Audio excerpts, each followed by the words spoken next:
Bismillahirrahmanirrahim. Assalamualaikum warahmatullahi wabarakatuh.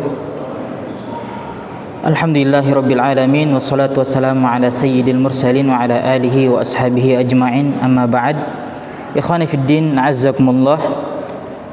Alhamdulillah, kita memuji Allah Subhanahu wa taala, Rabb semesta alam, yang telah memberikan kita kesempatan, kesehatan, sehingga kemudian pada malam yang bahagia ini kita kembali berkumpul di majelis ilmu untuk bertafaqquh fid din. Maka ini adalah sebuah kenikmatan yang Allah Subhanahu wa taala berikan kepada kita.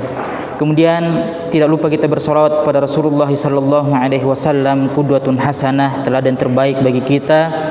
Begitu juga keluarga, sahabat, dan siapapun umat yang istiqomah di atas petunjuk beliau. Masyirul ikhwa a'azzakumullah, Al-Imam Al-Makrizi setelah beliau menjelaskan kepada kita tentang keesaan Allah Subhanahu wa taala di dalam penciptaannya, di mana kemudian beliau berkata bahwasanya Allah itu adalah Al-Khaliq. Allah adalah satu-satunya yang menciptakan, yang mengadakan hambanya, yang memperhatikan seluruh kebutuhan-kebutuhan hambanya, memberikan rezeki dan seterusnya.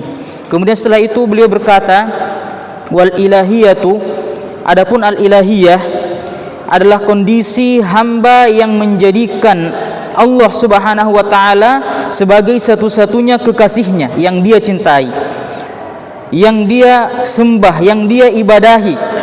Dia mengesahkan Allah Subhanahu wa taala dalam masalah kecintaannya, dalam rasa takutnya, dalam rasa harapnya, dalam rasa tunduknya, taubatnya, nazarnya, ketaatannya, dan ketawakkalannya, serta yang lainnya dari ibadah-ibadah yang ada.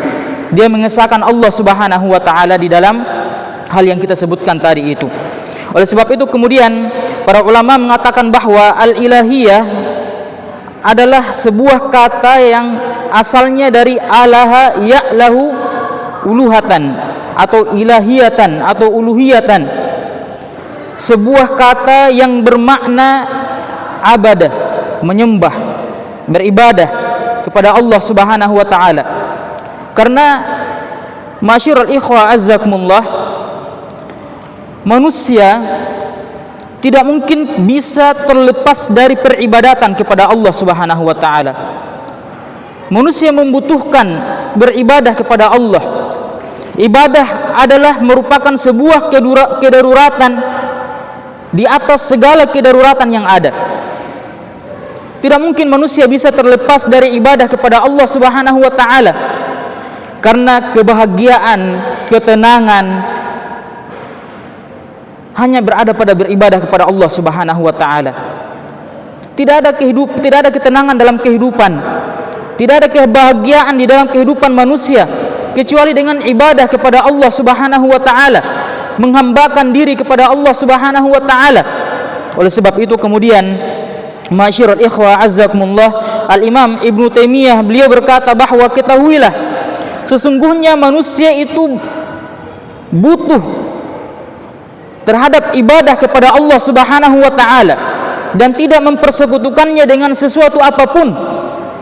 Dan kebutuhan manusia terhadap ibadah tidak bisa dikiaskan dengan apapun dari kebutuhan-kebutuhan yang ada. Ya, walaupun terkadang kebutuhan kita kepada ibadah itu sama dengan kebutuhan jasad kepada minum dan makan. Namun pada dasarnya kebutuhan manusia terhadap ibadah lebih besar daripada kebutuhan manusia terhadap makan dan minum. Karena sesungguhnya hakikat manusia, hatinya, ruhnya, maka tidak ada kemaslahatan kecuali dalam beribadah kepada Allah Subhanahu wa taala. Menjadikan Allah Subhanahu wa taala satu-satunya yang dia ibadahi. Dia tidak mempersekutukan Allah Subhanahu wa taala. Maka tidak ada ketenangan jiwa di dunia ini kecuali hanya dengan ibadah kepada Allah Subhanahu wa taala. Dan ibadah kepada Allah Subhanahu wa taala merupakan usaha manusia untuk bertemu kepada Allah, untuk bertemu dengan Allah Subhanahu wa taala dengan sebaik-baik pertemuan, dan kita semua pasti akan bertemu dengan Allah Subhanahu wa taala. Oleh sebab itu kemudian Al-Imam Ibnu Taimiyah, beliau berkata bahwa jika seandainya ada kelezatan, ada kebahagiaan yang diperoleh dengan selain beribadah kepada Allah Subhanahu wa taala, maka ketahuilah bahwasanya kebahagiaan, kenikmatan, kelezatan tersebut tidak akan abadi. Hanya akan menjadi kebahagiaan yang semu. Banyak manusia yang mungkin dia senang dengan makanan-makanan tertentu, tetapi di sisi waktu atau di lain waktu nanti dia akan menjadi bosan, sudah tidak menyenangkan lagi bagi dia makanan itu. Atau mungkin ada orang yang suka kepada makanan, namun orang lain belum tentu suka kepada makanan itu. Tetapi ibadah kepada Allah Subhanahu wa taala adalah sebuah kenikmatan yang dirasakan oleh setiap manusia, dan kenikmatan tersebut tidak akan pernah lari dalam dirinya, tidak akan pernah membosankan. Bagaimana mungkin kita akan bosan beribadah kepada yang menciptakan kita, yang memberikan rezeki kepada kita, yang menjadi sumber kebahagiaan untuk kita. Itu adalah ibadah. Oleh sebab itu kemudian apa yang dikatakan oleh Al-Imam Ibnu Taimiyah ditegaskan oleh muridnya Al-Imam Ibnu Qayyim. Beliau berkata bahwasanya hajatul abdi ila an ya'budallaha wahdahu la syarika lahu. Kebutuhan manusia, kebutuhan hamba terhadap ibadah kepada Allah Subhanahu wa taala semata, tanpa mempersekutukannya dengan sesuatu apapun, baik dalam kecintaannya, baik dalam rasa takutnya, rasa harapnya, rasa tawakalnya, dan amalannya seluruhnya. Dia hanya beribadah kepada Allah Subhanahu wa taala. Maka ini adalah kenikmatan, kelezatan yang diraih, yang dirasakan oleh seorang hamba. Bahkan kenikmatan ini lebih penting, lebih kita butuhkan. Ibadah ini lebih kita butuhkan daripada kebutuhan jasad kepada ruh, atau kebutuhan mata kepada cahaya. Hamba lebih membutuhkan ibadah daripada itu semuanya. Oleh sebab itu kemudian beliau berkata bahwa ketenangan jiwa di dunia ini hanya pada beribadah kepada Allah Subhanahu wa taala. Oleh sebab itu kemudian perlu kita tegaskan tentang ibadah ini. Hanya beribadah kepada Allah Subhanahu wa taala, tidak mempersekutukannya dengan apapun. Terlebih lagi kemudian ibadah ini merupakan tujuan puncak manusia diciptakan oleh Allah Subhanahu wa taala. Hikmah diciptakannya manusia oleh Allah Subhanahu wa taala untuk beribadah kepadanya. Tunduk dan patuh, mentauhidkannya. Sebagaimana kemudian yang Allah Subhanahu wa taala firmankan, "Wa ma khalaqtul jinna wal insa illa liya'budun." Tidaklah aku menciptakan jin dan manusia kecuali untuk beribadah kepadaku. Oleh sebab itu kemudian, karena ibadah ini merupakan tujuan manusia diciptakan oleh Allah Subhanahu wa taala, maka tentulah dia menjadi sumber kebahagiaan kita. Tentulah dia menjadi sumber kebahagiaan setiap orang yang merasakan kegalauan di dalam dirinya. Coba jika ada di antara kita yang mengalami kesulitan, yang mengalami kegundahan, yang mengalami kegalauan di dalam hidupnya, berwudu kemudian sholat, melakukan ibadah atau sedekah atau ibadah-ibadah yang lainnya, maka tentu dia akan merasakan ketenangan, keselamatan jiwa. Karena ibadah ini, masyarul ikhwah azzakumullah, adalah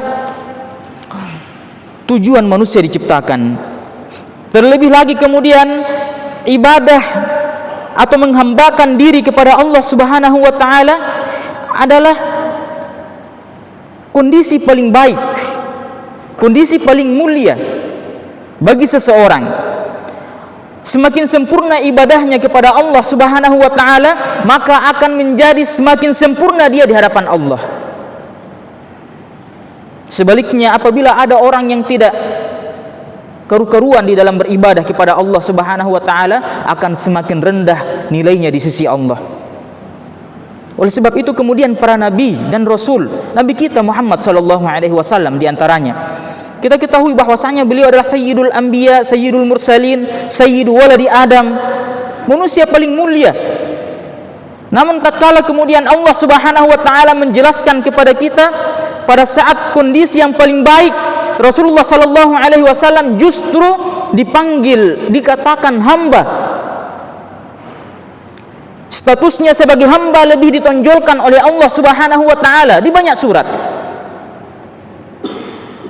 Di antaranya adalah dalam firman Allah Subhanahu wa taala, alhamdulillahilladzi anzala ala abdihi. Maka alhamdulillah, segala puji bagi Allah yang menurunkan apa yang diturunkan, Al-Qur'an, kitab yang paling mulia, kepada siapa hambanya. Tidak dikatakan sebagai rasul, karena penghambaan kepada Allah Subhanahu wa taala ini adalah sebaik-baik status, sebaik-baik yang harus dilazimi oleh setiap manusia.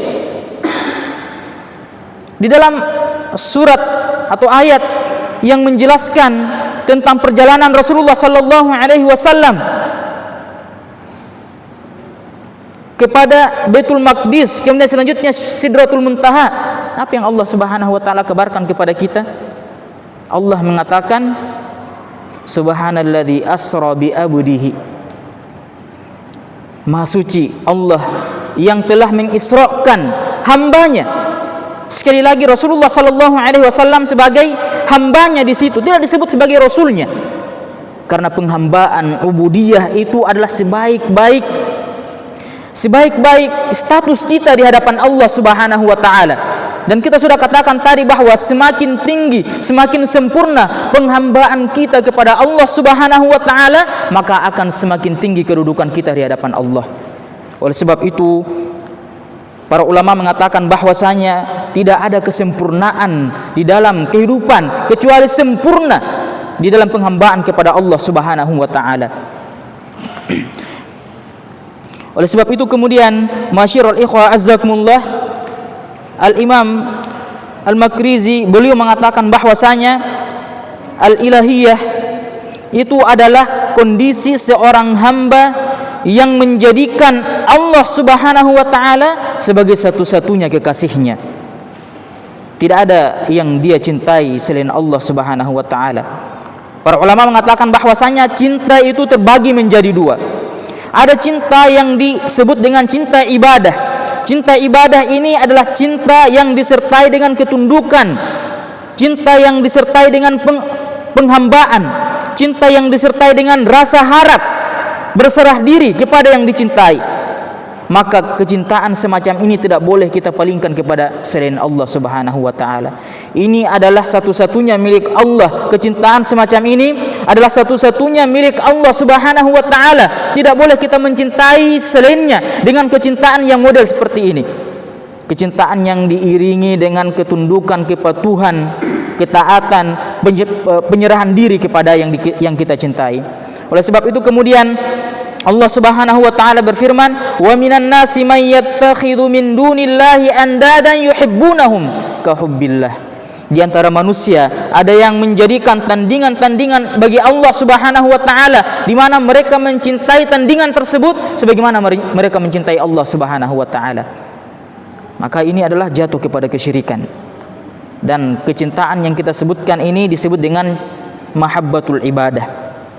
Kemudian mahabbah yang kedua atau rasa cinta yang kedua adalah rasa cinta yang sifatnya tabi'i, tabiat manusia, mencintai keluarga, mencintai saudara, istri, anak-anak dan seterusnya. Maka kecintaan semacam ini tidak mengapa. Selama kecintaan semacam ini kita tidak dahulukan daripada kecintaan kita kepada Allah Subhanahu wa taala. Selama kecintaan semacam ini kita tidak dahulukan kepada kecintaan kita kepada Rasulullah sallallahu alaihi wasallam. Kecintaan tabi'i ini harus senantiasa di bawah kecintaan kita kepada Allah dan Rasulnya. Nah,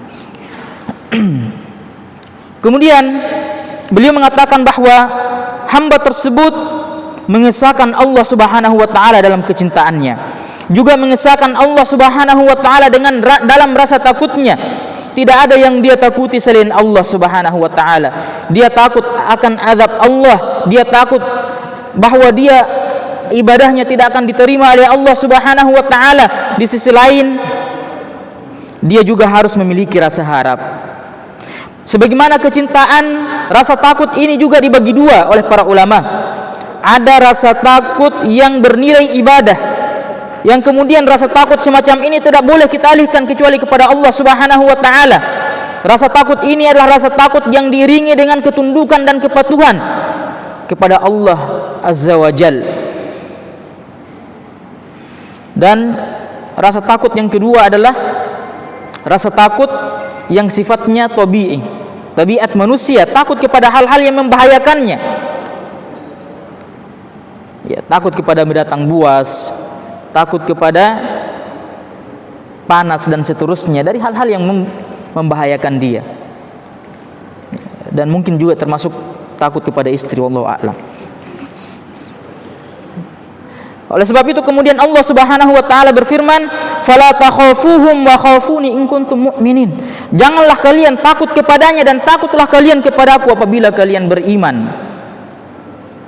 Takut kepada Allah Subhanahu wa taala adalah sebuah ibadah. Rasa takut kepada Allah Subhanahu wa taala adalah sebuah ibadah, dan ketakutan yang ibadah tadi kita sudah jelaskan bahwa dia selalu diiringi dengan ketundukan, kepatuhan, penyerahan diri kepada yang kita takuti, yaitu Allah Azza wa Jalla.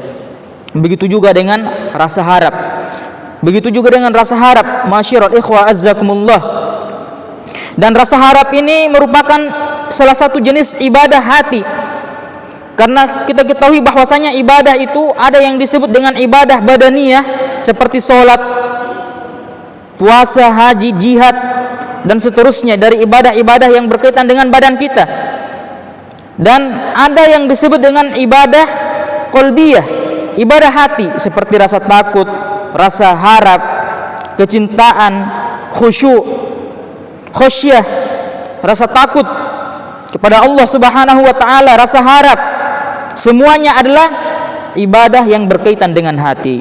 Begitu juga dengan al-ikhbat, ketundukan, dan taubat hanya kepada Allah Subhanahu wa taala.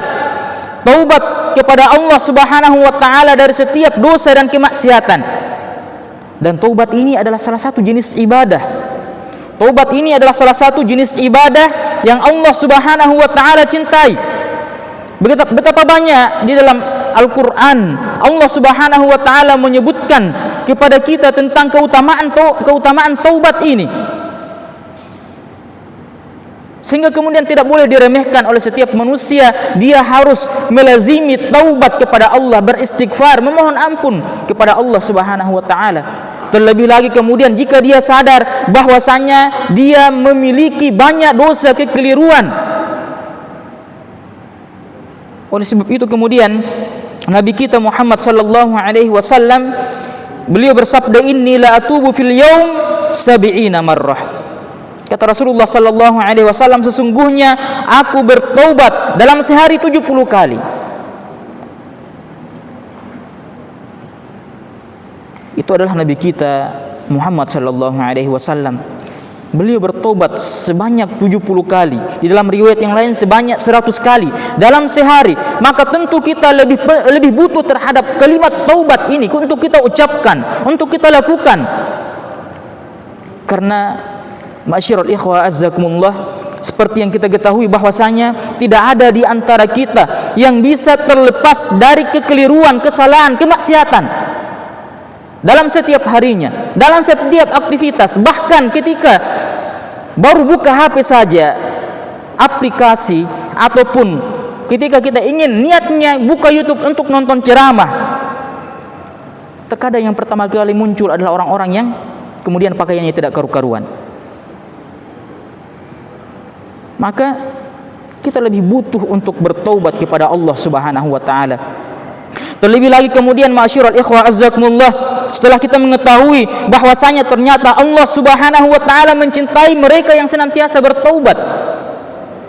Allah berfirman, "Innallaha yuhibbut tawwabina wa yuhibbul mutatahhirin." Sesungguhnya Allah Subhanahu wa taala mencintai orang-orang yang memperbanyak taubatnya, dan mencintai orang-orang yang mensucikan dirinya.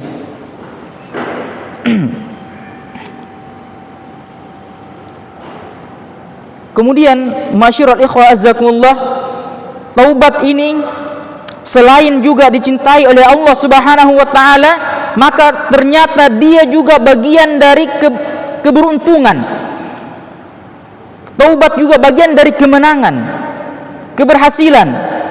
Oleh sebab itu kemudian Allah Subhanahu wa taala berfirman, "Wa tubu ilallahi jami'an ayyuhal mu'minun la'allakum tuflihun."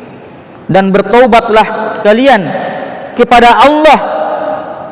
Bertobatlah kalian kepada Allah seluruhnya, wahai orang-orang yang beriman, agar kalian beruntung. Masyur ikhwah azzakumullah, telah kita ketahui betapa banyak keutamaan-keutamaan taubat yang Allah Subhanahu wa taala sebutkan di dalam Al-Qur'an. Taubat adalah yang Allah cintai. Taubat adalah penyebab kemenangan, kebahagiaan, keberuntungan. Dan ternyata taubat juga merupakan penyebab malaikat mendoakan kita. Coba bayangkan taubat ini ikhwani fiddin azzakumullah. Penyebab taubat Allah Subhanahu wa taala menghapuskan dosa-dosa kita. Selain Allah Subhanahu wa taala menghapuskan dosa-dosa kita, juga ternyata Allah mencintainya. Allah menjadikannya sebagai alamat kemenangan, dan juga ternyata taubat ini bisa mengundang doanya para malaikat. Kemudian mereka berkata, "Faghfir lilladzina tabu." Dan ampunilah orang-orang yang senantiasa bertaubat kepada Allah Subhanahu wa taala. Oleh sebab itu kemudian masyiral ikhwah azzakumullah, taubat adalah sebaik-baik ibadah yang tidak boleh kita alihkan kepada selain Allah. Harus ikhlas untuk Allah Subhanahu wa taala, sebagaimana yang dikatakan oleh Al-Imam Al-Makrizi rahimahullahu taala. Begitu juga dengan ketaatan kepada Allah Subhanahu wa taala. Tanpa ketaatan kepada Allah Subhanahu wa taala adalah sebuah ibadah. Taat kepada Allah Subhanahu wa taala adalah penyebab masuknya manusia ke dalam surga Allah Subhanahu wa taala. Begitu juga dengan taat kepada Rasulullah sallallahu alaihi wasallam. Taat kepada apa yang disampaikan, diperintahkan oleh Rasul, karena apa yang diperintahkan oleh Rasulullah sallallahu alaihi wasallam merupakan perintah dari Allah Subhanahu wa taala. Oleh sebab itu kemudian Rasulullah sallallahu alaihi wasallam bersabda, "Kullu ummati yadkhulunal jannah." Setiap umatku ini akan masuk surga, illa man aba, kecuali mereka yang tidak mau. Kemudian para sahabat bertanya kepada Rasulullah sallallahu alaihi wasallam, "Wa man ya'ba ya Rasulullah?" Siapakah yang tidak mau wahai Rasulullah? Maka kemudian kata Rasulullah sallallahu alaihi wasallam, "Wa man ata'ani dakhalal jannah." Barang siapa yang taat kepadaku, maka dia akan masuk surga. Dan barang siapa yang bermaksiat kepadaku, berarti dia tidak mau masuk surga. Oleh sebab itu ketaatan kita hanya kepada Allah Subhanahu wa taala. Begitu juga dengan mengharap, memohon, meminta hanya kepada Allah Subhanahu wa taala. Memohon hanya kepada Allah Subhanahu wa taala sebaik-baik pemberi, yang maha kaya, yang maha kuasa, Allah Subhanahu wa taala.